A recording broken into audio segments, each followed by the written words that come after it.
la eritreritra fonao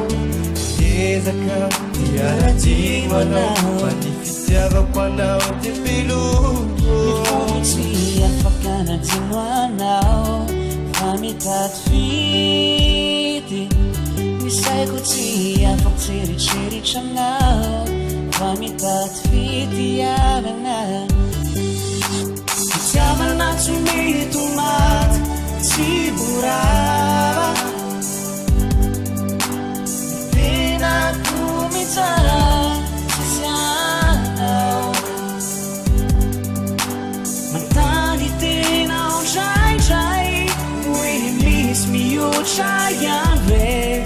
tsy aiko intsony de tsy aiko intsony akilo mieritreritra azy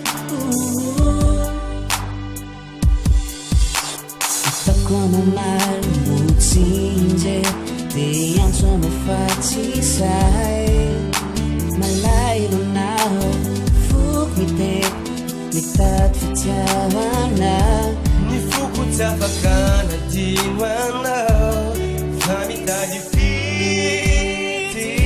ny saiko tsy afaka tsy nieritreritra anao fa mitady fitiavana fitiavana tsy mety maty tsy borava ny tenako mizany tsisy anao mantany tenao draindray hoe misy mihoatra ihany ve tsy aiko intsony de tsy aiko intsony akilo mieritreritra azy mitady hevitra fa ny fiainako tsy misy azy tsisy asambarana fa izy rery ihany no afaka mameno afaly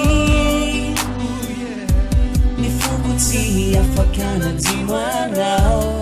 fa mitady fity misaiko tsy afaka tseritreritra anao fa mitady fity arina fitiavana tsy mety maty tsy borava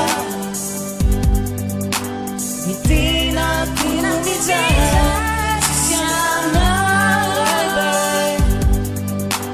mantany tenao draindray hoe misy mihoatra ihany ve tsy aiko intsony